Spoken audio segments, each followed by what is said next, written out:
everyone? Welcome to another Sox Machine Live. I'm your host, Josh Nelson. I'll be joined momentarily by Jim Margalus, the managing editor of SoxMachine.com, as we bring you a new episode on May 18th, 2023, as the Chicago White Sox just wrap up a series win against the Cleveland Guardians. As the White Sox won 2 out of 3, they won the first 2 games. They lost the third game by a score of 3-1. As Jim joins me here on the live stream on youtube.com/SoxMachine. And for those that are also watching on SoxMachine.com or watching on Twitter at SoxMachine, or following me on Twitter at SoxMachine_Josh, or for those that are listening to the audio version of this episode afterwards onto the podcast feed.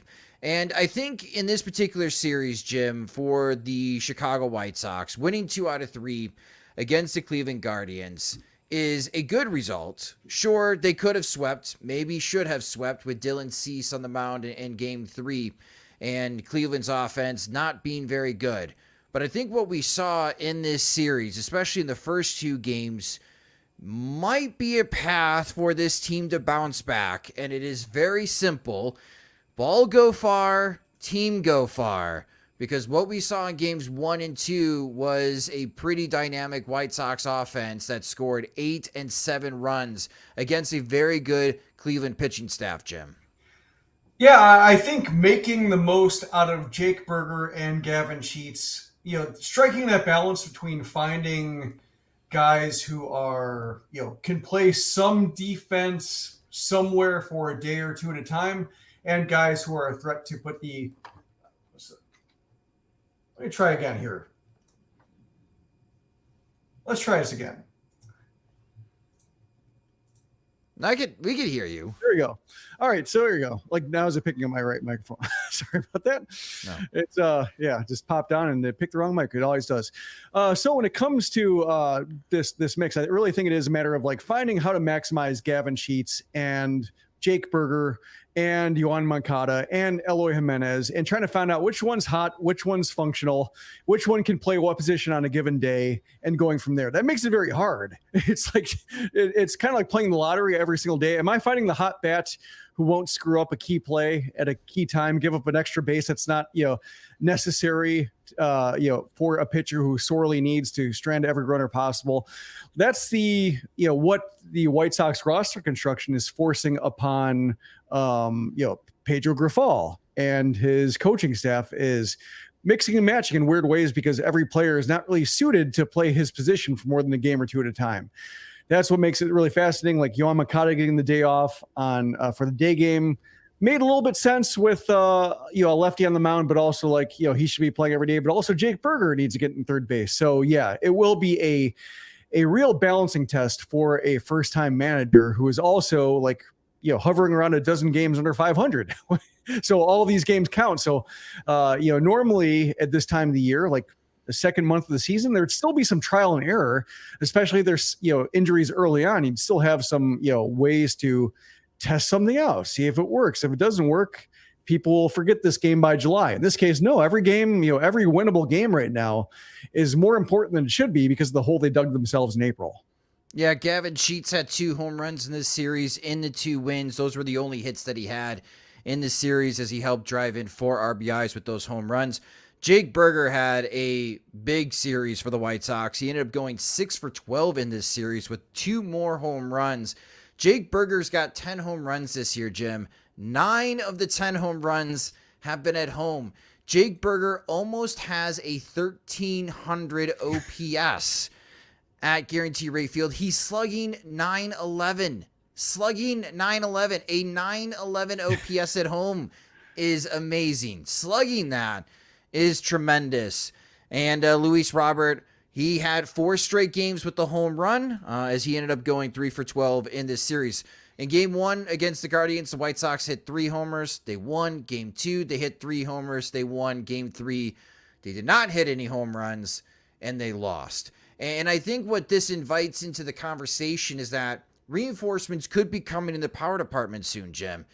Eloy Jimenez is supposedly recovering nicely from having his appendix removed, even though he felt like in his words, felt like he was going to die in Cincinnati. Thankfully, he did not. So did you. Yeah. And he could be returning as he's running and he's starting to swing the bat. And it has invite this type of discussion of what happens when Eloy does return to the White Sox. Because if home runs are so important to the success of the Chicago White Sox in 2023, and for them to climb out of this hole that they dug themselves, maybe it makes the most sense to try to have as many power impact bats that they could have in the lineup.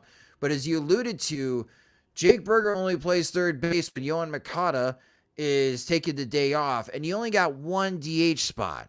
So how do you think Grandal or the White Sox, when Eloy is ready to return, handles this particular situation with the hot hands and trying to get the right guys in the lineup?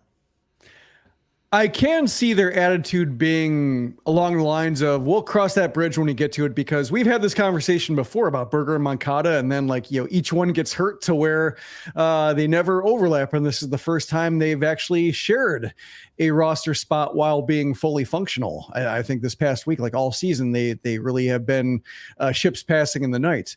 So that's at third base. Right field, Jimenez getting the appendectomy and being hurt before, that alleviated some pressure. So I think there's always the idea of we can plan for it, but somehow we never actually have to juggle these spots because somebody's always unavailable. But let's say let's indulge this fantasy where everybody's healthy.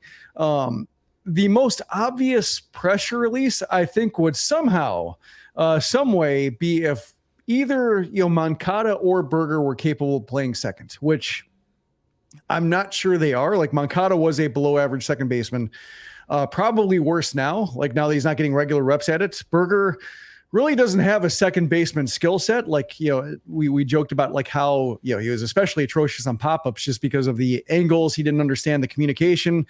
The paths were completely unfamiliar to him, and he made a mess of those. And now that now that he's gotten adequate at third base, it feels like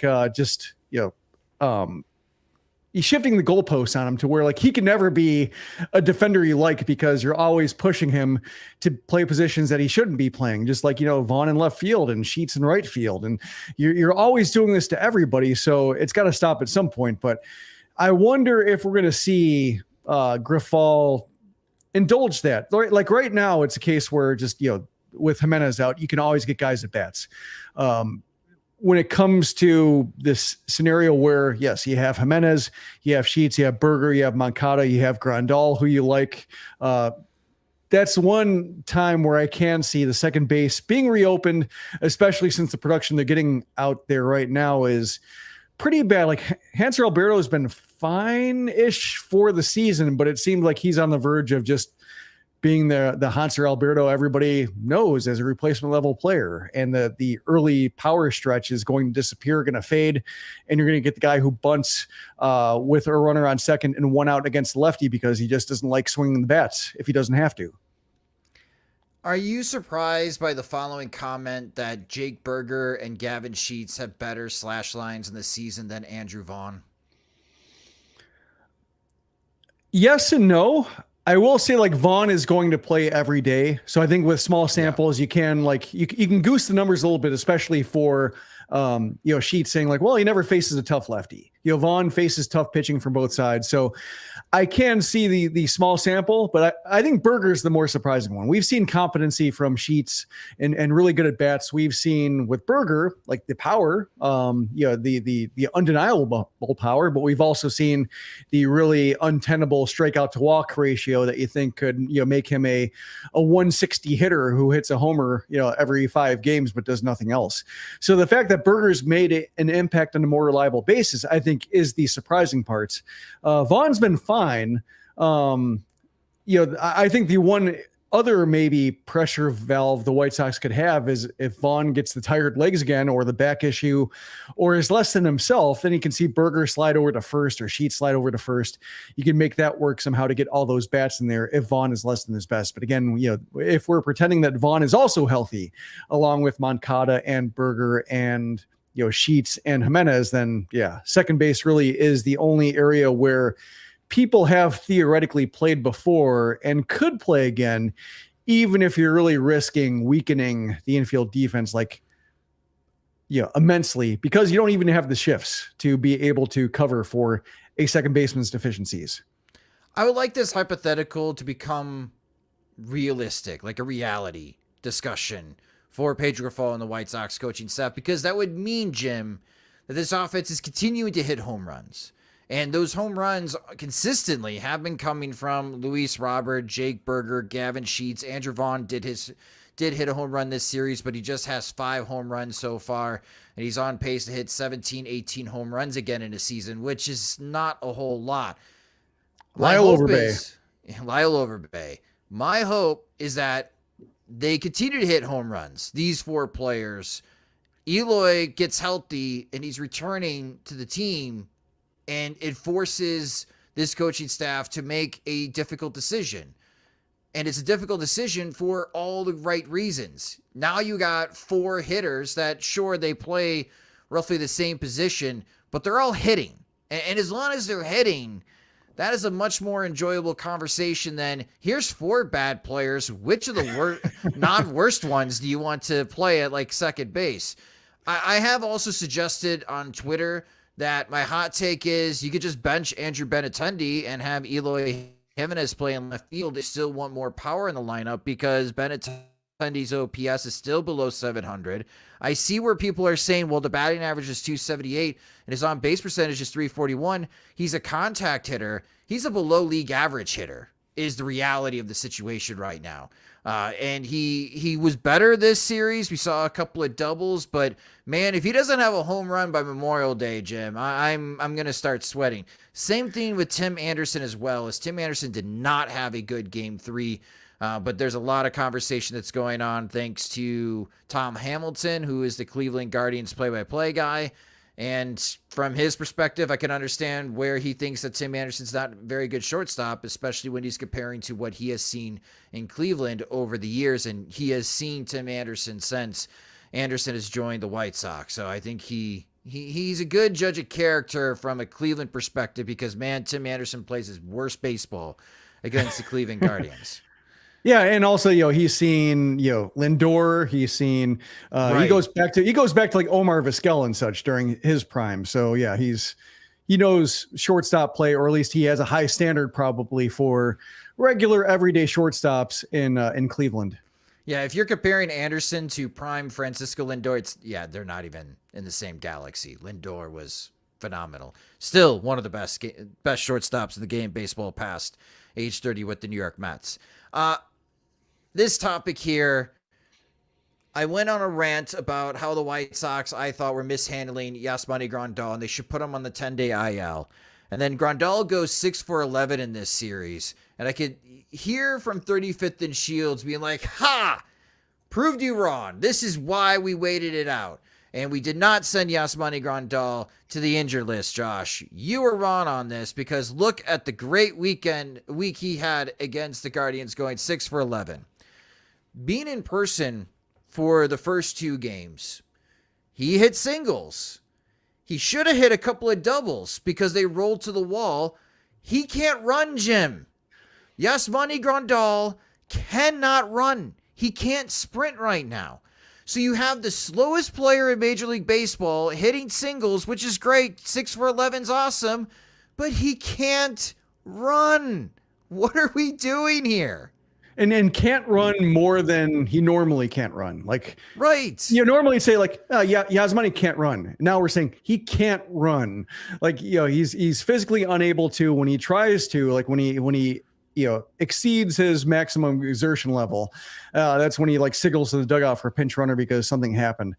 It is uncomfortable, like watching him, especially on balls that, one hop the wall or something like that in right field. And you can see him rounding first. You can see, you can see like his body language, like his upper half is saying double, double, double. His lower half is saying, his eyes are saying like, oh my God, like, how do I negotiate, between, what I know that should happen versus what I know I can do. And like, the last thing I want to do as Yasmani Grandal is end up in a crumpled heap 45 feet between first and second and, need assistance getting off the field. So it is really, really awkward right now because that's what's so frustrating is that, like, bat to ball, he's fine. Catching, he's fine. Like he's going through all the, tasks of his job that don't involve sprinting as well as he could possibly expect, especially given where he came from last year. As a rebound season, like, he's doing fine. It's just the one thing he can't do. And like, most of the time he doesn't need to do it. But in the, specific instances where like he, has to pull up from, at first base because he can't get to second and double, that's, normally that kind of judgment or, the restraint he's using to keep himself healthy. Like, okay, that's fine. But now you have 270 other feet in front of you. And like, Berger helped him trot home a couple times. Like, that was nice that he hit a single, then Berger hit a homer immediately after to not have to worry about that. But, when Berger doesn't do that, you have a case where just like, okay, is a triple going to score him from first? Is that what we're looking at here? Is like, you just have to, something needs to happen behind him to replace the runner at the base he previously occupied in order for him to score. Yeah, like a single scores him from third, a double scores him from second. Like, that's what we're looking at here. Because like, I even think like Albert Pujols is probably the slowest player I can remember. And like, Yasmani Grandal with hamstrings that could explode on him is definitely the most painful running experience I think I've ever witnessed. Just because you can see the agony, not only like physically, but also like mentally of like, I really want to get to second because with that hit, I deserve to get to second, but nothing from my shoulders down says I can get to second. Yeah, he should have 11 doubles on the season. He should have had 2 doubles in this series if he had normal working hamstrings, but he doesn't. And my concern, especially this upcoming weekend series against Kansas City, let's say he gets a single and he stays hot. Jake Berger hits a gapper in the left center field. Can Grandal get to third? Or is he going to force Jake Berger to have a lawn single because Grandal can't round second base? Like, again, it's great that he was 6'11", but he can't run. I don't know how else to put it, Jim. Like, this poor guy can't run right now. And Seby Zavala is not hitting, and you've already optioned, Carlos Perez down to Charlotte. So you're just rolling with 2 catchers right now. And Grandal actually DH'd in game 3 with Seby Zavala catching Dylan Cease against the Guardians. So, I mean, this is again, going back to the previous conversation, a little bit awkward with this White Sox coaching staff being forced to make some difficult decisions.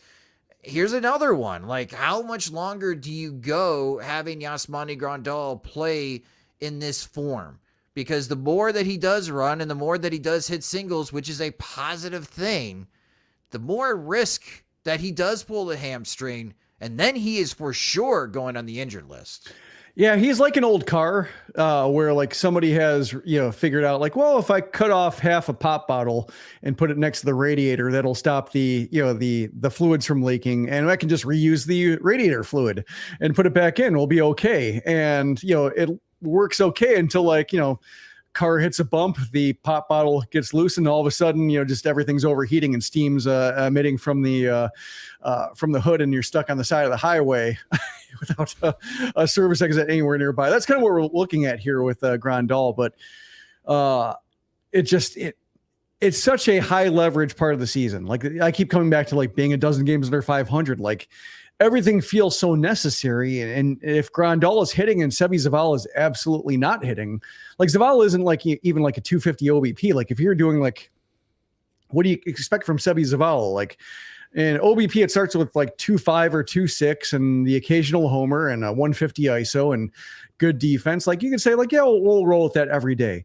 But when his OBP starts with a 1, and you saw like in the second inning on earlier today, where, they run out of hitters after 6 guys, and now it's Hanser Alberto, it's Sebi Zavala and Jake Marisnick, and Alberto doesn't get the job done. And now Zavala's up and he strikes out.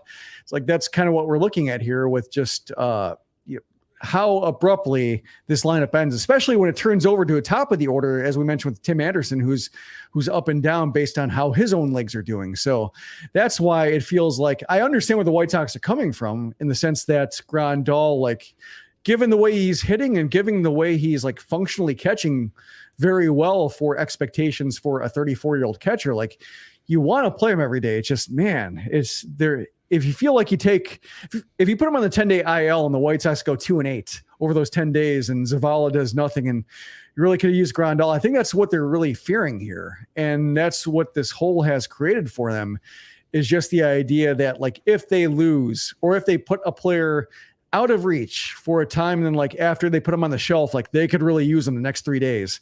That's, I think, what they're terrified of. And it's terrible that it's come to this. And it's terrible that it's come to this so early. Like, usually these are the kind of discussions we're having in August. Like, the dog days, stretch run, sure. Can they manage it? But it's in May. Normally this is a time where you can play the long game, but the long game, is a lot shorter now because of just how poorly they started the season. And for those that are watching in the live stream on youtube.com/SoxMachine or on SoxMachine.com, this will be a shorter version of Sox Machine Live, as we'll hand it off to our friends from the 108 at 8 p.m. Central Time. So you'll be able to check out that show starting at 8 o'clock in just a few minutes on youtube.com/from the 108. So let's quickly talk about the Kansas City Royals series. The White Sox and Royals played just last week, with the Royals winning 3 out of 4 at Kauffman Stadium against the Chicago White Sox. We were very aggravated after that particular series, because it's not a great thing, especially for a team that's supposed to be contending in 2023, to lose 3 out of 4 on the road at Kansas City. So the White Sox have another opportunity here to try to gain some games or pick up some of those losses that they had last week. And for the White Sox, starting pitching probable starting on Friday at 7:10 p.m. Central Time. Michael Kopech will get the start, as Pedro Grifol shuffled up the pitching rotation. Saturday at 1:10 p.m. Central Time. Note the time difference here. Friday 7:10, Saturday 1:10. Lucas Giolito will get the ball. And then on Sunday at 1:10 p.m. Central Time, it will be Lance Lynn. And speaking of Lance Lynn, Jim, that is one thing coming out of this Cleveland series for the Chicago White Sox, is that the White Sox pitching did perform very well. They only allowed 8 runs in the series. Now, I think a lot of that is 2 reasons. One, the White Sox pitchers themselves did pitch better. Second, man, Cleveland's offense is as bad as they look on paper. That is not a good offense, especially when they do not have Jose Ramirez, who is out for this series due to the death of his grandmother back at his home in the Dominican Republic. But Lance Lynn needed a bounce-back start, and he got one against Cleveland. Do you think he can get a second one on Sunday against the Royals? It was nice to see, like, the White Sox rotation pitch as though, like, this is kind of like a AAA lineup, or I'm going to throw strikes and see how far they can hit it. And they really couldn't hit it that far. The White Sox holding that home run edge even through 3 games. Cause we talked about, like, the White Sox nearly had twice as many homers as the Guardians, as poorly as the White Sox have hit, like, even they're running laps around the Guardians power wise. And, that manifested itself in this series as well. Also, Josh Naylor being out with leg tightness halfway into the first game, like, that also really, widened the chasm between the 2 teams in terms of power. But with Lynn, like, I'm hoping that it's not a matter of just like, well, I'm throwing strikes to this lineup of largely chumps, or at least largely like all samey type players who are contact, but don't really, have to string together hits in order to do damage. Like the Royals do have some guys who can hit the ball out of the yard, as we saw, especially, Vinny Pasquantino, chief among them. I'm curious how much mindset of just, facing this lineup, affected the way the pitchers operated, because we saw with Clevenger too, just like he pitched pretty fearlessly. I think 2 of his last 4 walks came in the last inning, and Grifol kind of pushed everybody into the last inning of work, when maybe he should have gone to the bullpen earlier under normal circumstances. But something to watch for in terms of his management going in this Kansas City series. But the one thing about Lynn is he said he had different fastball movements, and it looked like from the pitch data that his fastball wasn't had the right ride, like had some horizontal movement, but in the right direction versus the cut that took away some of the, just some of the carry that his fastball usually has. So given, how he throws largely fastball and the breaking pitches are more for show, it does stand to reason that like minor fastball tweaks might affect him more than, affects the normal, standard pitcher because of just how much he relies on it. But I also think that he needs to show it against a lineup that has shown that it can punish him pretty quickly. And we also didn't really get to test whether, Lynn has stretch issues because they didn't really put base runners on him, right? Except for until there were 2 outs. So I want to still see that. But there were some some factors underneath the performance when it came to just pitch movement that suggests that maybe he got on top of some issues that were exacerbating some of the problems he had, stranding runners and limiting to 1 hit at a time versus 3 or 4 in a row. So here's hoping. And if he does happen to show this different pitch movement, this different, better standard pitch movement that he had against the Guardians, that should alleviate some of the concerns you have against like facing a pitcher twice in 2 weeks, because the pitches they saw the first time around shouldn't be the same pitches they see this time around with his fastball actually moving the way he wants it to. And a look at the American League Central standings on May 18, 2023. Again, the Minnesota Twins still lead with a 24-20 record. Cleveland losing 2 out of 3 against the White Sox, dropped to 20-23. They're in second place, picking up the a spot against Detroit in the winning percentage as the Tigers are 19-22 on the season. The White Sox are at 16-29. They're 8.5 games back of the Minnesota Twins, 5 games back at Cleveland and Detroit for second place. And there is Kansas City at 14-31, still in last place, 2 games behind the Chicago White Sox, as the Royals are going to be, they won the last 2 games. As a matter of fact, they won a series in San Diego, of all places. So the Royals have been playing some good baseball as of late. So it should be a pretty interesting series. But I think what's going to really gauge or garner a lot of attention, depending on how his bullpen session goes, is Liam Hendricks. According to Jeff Passett of ESPN, Hendricks has arrived to Chicago, and we did see video footage of Hendricks in the bullpen or having a bullpen session next to Lucas Giolito during the NBC Sports Chicago broadcast of the game against the Cleveland Guardians on Thursday. And depending on how that bullpen session goes, the White Sox will make a decision on when Liam Hendricks will be returning. Jim, is it possible that Liam Hendricks returns to the White Sox this weekend and help out against the Kansas City Royals? I suppose it's possible, but when you look at the, speaking pitch data, when you look at his radar gun readings, they're like 93, 94. And normally he's like 97 and 99. So I'm less optimistic about him than I was like, Garrett Crochet. I think like Crochet, like he's throwing well in terms of power. I think it's more a matter of just Tommy John affects command as well, and just, the ability to sustain command, especially pitching on back-to-back days. Like, it's going to take him a while to knock off all the rust and everything. He could have some ugly moments, but the power is there with, Hendricks. I think the power is still a ways away, and it still feels like a little bit too soon. And I don't like thinking that, just because, like, it's a great story. Like, it's awesome that he's, throwing 94 after what he went through. Like, right. That's what, it feels like, given his standards as an all-star closer and one of the best relief pitchers in all of baseball, that 94 feels like a mid-leverage guy at best, if he's missing 3 ticks. But I don't really, it's a weird thing to juggle between, like, he wants to be held to his normal standards, but also when you just step back and look at everything he's been through and just the, undergoing chemotherapy for lymphoma, like, you don't want to get, this is a case where it does transcend performance a little bit, and it's up to the White Sox to have some adults in the room to say, like, this isn't good for the team, and we know what you want to do, but here's what you currently can do. We'll monitor it. We'll update every week or so to see where you are stuff wise, but hopefully he's introduced like in low leverage type situations early, and not like throwing like Alex Colomé into a tie game in the 8th inning. Like, he will. Yeah, but you know, Grifol will yeah, put him in high leverage. Yeah, I just, if you were throwing 97, like, or 96, 97, like, I'd say, sure. Like, the fastball is probably still the fastball. It's just more a matter of command. But like when he's throwing 94, that just makes me feel like, I don't want to be disappointed in him. Like, that's the thing is like, I don't want this to be another thing like that. The 2023 White Sox ruined. Yeah. I'm with you. I mentioned that on GN Sports, on WGN, that my biggest concern is that Liam Hendricks comes out to huge fanfare, because he will, and he gets blitzed because he's throwing 93, 94. And he's not the Liam Hendricks that we saw last year. Again, everything that Liam Hendricks has gone through, stage 4 cancer, chemotherapy, the fact that he could pick up a baseball right now and throw it at least 93 miles per hour and get hitters out in AAA is amazing.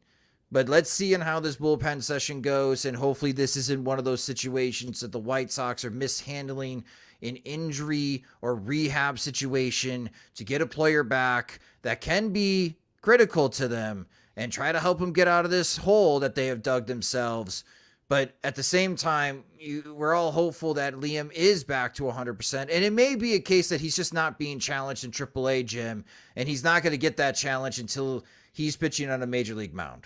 Yeah, I mean, he kind of is being challenged, but also like Charlotte warps things as well. Like that's just a tough, that's a warped environment to pitch in, especially for small samples. So it could be a case where just they don't like him necessarily in Chicago, but they don't like him in Charlotte. Birmingham's not going to teach him anything. So they might be stuck a little bit and might have to do some hard last mile stuff in Chicago. But that's why I said like, hopefully lower leverage type stuff. But when they take a washed up Alex Colomé and put him in the 8th inning of a tie game, just, that's what scares me a little bit about the judgment and just kind of name brand, maybe with the bullpen pitching a little bit better as a whole, especially Joe Kelly looking like the Joe Kelly the White Sox envision, that maybe they won't feel the pressure to have Hendricks be Liam Hendricks right away. But just, they've had to make some weird decisions. And because of they've dug themselves, they will probably feel under the gun to try to force some things that maybe shouldn't be forced. Want to shout out to Celeste Pappy, who gave us a super chat. Thank you so much for doing that on YouTube. Thank you. He wrote to us. Appreciate you, fellas. Thanks for all the dedicated work, despite how frustrating these White Sox are. I really appreciate it.